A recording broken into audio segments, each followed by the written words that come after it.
We are Shahzad and Becky Rizvi. We've been married about 30 years. My husband retired 3 years ago from the federal government at age 84, is now almost 88. He was a professor for 50 years before he joined the U.S. government. He is also writes novels and poetry and has speaks 6 languages. But about 11 years ago, we noticed that he was stammering, and he had been a professor, among other things, of public speaking and communication. And therefore, when he was suddenly stammering and catching on his words, that was a strange thing. We looked into it and found out that it was a neurological condition, which turns out to be primary progressive aphasia was what our initial diagnosis is. Now it's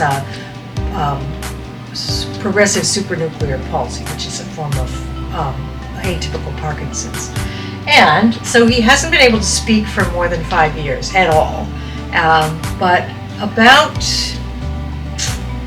a number of years ago, he said to me that one of his sorrows was that he couldn't carry a tune. And we found a voice student at Johns Hopkins who took him on, and so that he could sing Happy Birthday, and that was sort of his ambition. And she's actually still teaching him once a week, even though he can't speak, helping him with his music and articulating and breathing and stretching and good things like that.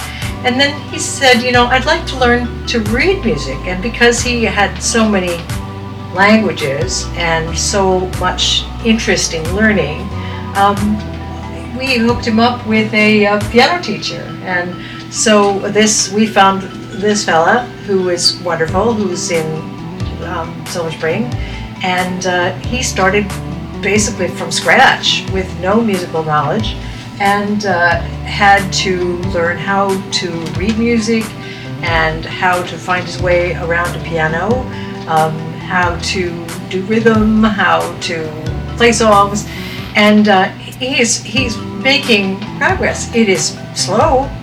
It's slow because of his age and because of his condition and because it's very difficult. And I think what my biggest role is, besides finding the teacher, getting him there and getting him back, my biggest role for him is to keep him from being discouraged when he finds sometimes, he's like, why can't I do this perfectly? Well, if it were easy, everybody would do it. And it isn't. And so every single thing he learns is positive.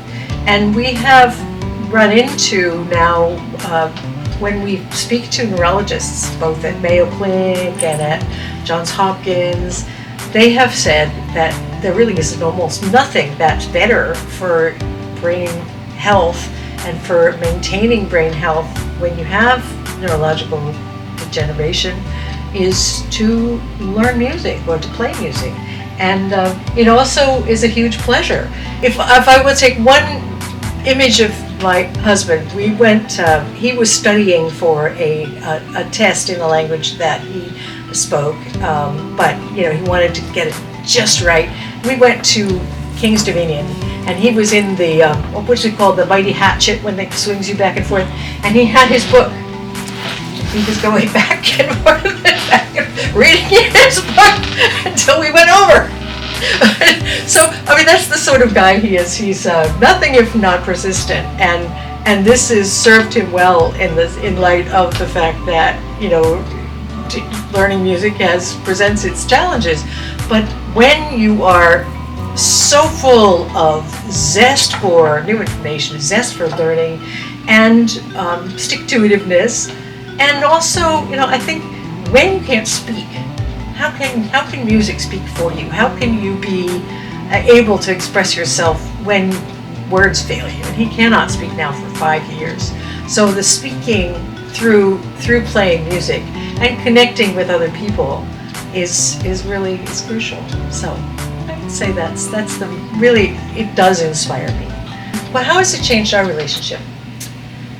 I would say that I do help him some, because I played the piano when I was young, and my family was musical, and so that's kind of a native language to me, whereas it's definitely a foreign language for him. And I think it's really something that we enjoy doing together. And he and I, one day maybe we will play a four-handed piece on the piano, so we can both play together. But I would say that the joy of learning, and the joy of learning a new complete language, and also something that is so emotionally releasing as making music, is to be able to do that when you never have before, is like grows your soul. It really does. And so that's what I would say. You agree? Okay. I would say the really most important thing is that that music is a gift. It's a gift for your heart. It's a gift for your soul. It's a gift for friends. It connects you, and it broadens you. And learning anything is good, but learning music in particular has wonderful benefits for all kinds of reasons. And I think it's never, ever too late. If you can have a serious neurological condition and be 87 and 11/12 old and still be able to do it and enjoy it, anybody.